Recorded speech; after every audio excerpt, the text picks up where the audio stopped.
Hey guys, this is part 2, I guess, of our Rivet Wars room. We made quite a few changes. If you've seen the first video, obviously we have a lot more stuff. I said we're going to make little tarmacs for our planes. Obviously we like the boxes. The art was so good we just wanted to put it up on a shelf for display. So those are all the empty boxes. We had to make a shelf, obviously, for our plugs because there's so many plugs now. They were just falling all over the place. I don't know if you guys have the same problem, but we basically solved that problem with just got a spade bit, drill bit, got a shelf, drilled some holes here. So whenever you want to take a plug, you just put it right in the hole. So that works out extremely well and keeps it very neat. Everything's out of the way. That helped a lot. Saves time too, because sometimes the gameplay can get long, and anything that'll help speed the gameplay up is good for us. Also, as you can see, we got the second wave, heavy metal, all the tanks and stuff now. They're all pretty cool. We did pretty cool paint jobs on them, we think. If you want to take, these are some of our favorites here. This is the big heavy metal tank. We painted Deadpool here. It was Man in Charge. I don't know if you can see that, but that turned out pretty good, we think. Did a camo job, paint job on that guy. So we spent a lot of time painting these. It was pretty fun. And then on this side, if you want to take a look at the Blight Force, we got Iron Man here that we turned into. That's pretty cool. Here's the other big tank. Rocketeer was extremely good, very detailed. Even on the back there, nice. And pretty cool. The other thing too, we got paint jobs on here, and with the flags, the same thing. I just drilled a tiny little hole in this board and keep our flags in order, because those things would get lost a lot of times.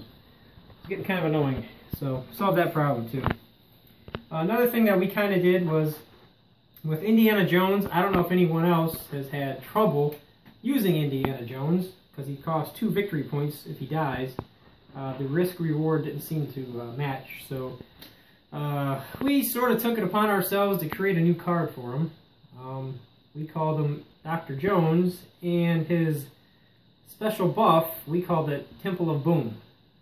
How this works is it's actually pretty fun.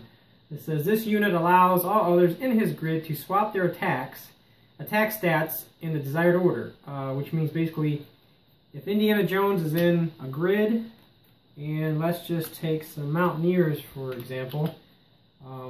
The Mountaineers stats can attack 1s, 2s, and 3s, and 4s. So with Temple of Boom activated, they can basically, instead of only attacking armors of 2, they can attack armors of 1 3 times, because he allows them just to move their attack stats. That works out pretty good. It's not too unfair, because again, the risk reward is you're using him. He's 2 points, victory points if he dies. So now we're actually starting to use Indiana Jones a lot more that way. So we think that turned out pretty good. Also, we made a couple other custom cards. If you can see this one is pretty much, it's called POW, which is a pretty funny card because it's a direct link to Leroy Jenkins.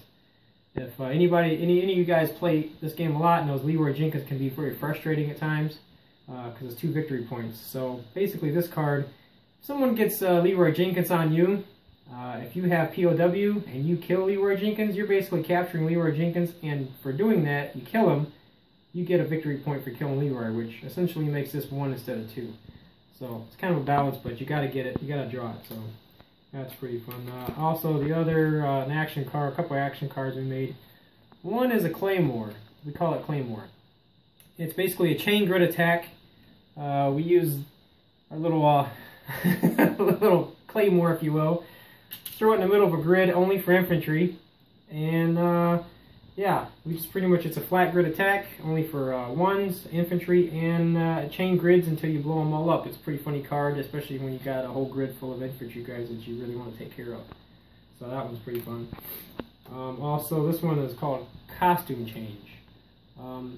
This is a pretty brutal card actually, very simple, but it says pick 1 lone enemy infantry on the board and replace him with one of your own for free. So essentially you take one of your infantry guys and you can put them anywhere you want on the other side of the board that has an infantry guy on their side.